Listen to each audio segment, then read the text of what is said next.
जेजेमा विष्णु भगवान का हाथ रे से चक्रटी केउंडु आसिला सेटा कौन सबुबेले तांको पाखरे थिला? ନା ରେ ମା, ସେଇଟା ହେଉଛି ସୁଦର୍ଶନ ଚକ୍ର।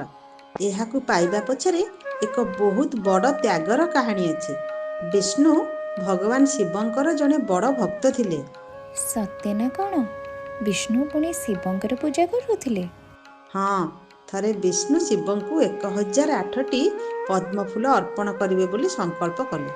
ସେ ସାରା ପୃଥିବୀ ଖୋଜିଲେ, କିନ୍ତୁ ଶେଷରେ ଦେଖିଲା ବେଳକୁ ତାଙ୍କ ପାଖରେ ମାତ୍ର 1007ଟି ଫୁଲ ଥିଲା। ଗୋଟିଏ ଫୁଲ କମ୍ ପଡ଼ିଗଲା। तापरे कौन हैला जेजेमा? से कौन पूजा अधारु छाड़ीदेले? ଜମାରୁ ନୁହେଁ।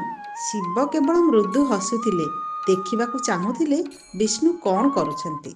ବିଷ୍ଣୁଙ୍କୁ ସମସ୍ତେ କମଳ ନୟନ ବୋଲି କହନ୍ତି, ଅର୍ଥାତ୍ ଯାହାଙ୍କ ଆଖି ପଦ୍ମଫୁଲ ଭଳି ସୁନ୍ଦର। ବିଷ୍ଣୁ ଭାବିଲେ, ମୋ ପାଖରେ ଗୋଟିଏ ପଦ୍ମଫୁଲ ନାହିଁ ତ କ'ଣ ହେଲା, ମୋର ଆଖି ତ ଅଛି। तापरे से कौन कले जेजेमा? ସେ ନିଜର ଭକ୍ତି ପ୍ରମାଣ କରିବା ପାଇଁ ନିଜର ଗୋଟିଏ ଆଖି ଉପାଡ଼ି ଶିବଲିଙ୍ଗ ଉପରେ ଚଢ଼ାଇ ଦେଲେ। ବିଷ୍ଣୁଙ୍କର ଏପରି ଅସୀମ ଭକ୍ତି ଓ ତ୍ୟାଗ ଦେଖି ଶିବ ଅତ୍ୟନ୍ତ ପ୍ରସନ୍ନ ହେଲେ ଏବଂ ତାଙ୍କୁ ଉପହାର ସ୍ୱରୂପ ସୁଦର୍ଶନ ଚକ୍ର ପ୍ରଦାନ କଲେ। वाह, यह तो बहुत बड़ त्याग। एबे बुझिली सेथिपई विष्णु को शिव एते भल पाती। ଏଥିରୁ ଆମେ କ'ଣ ଶିକ୍ଷା ପାଆନ୍ତି?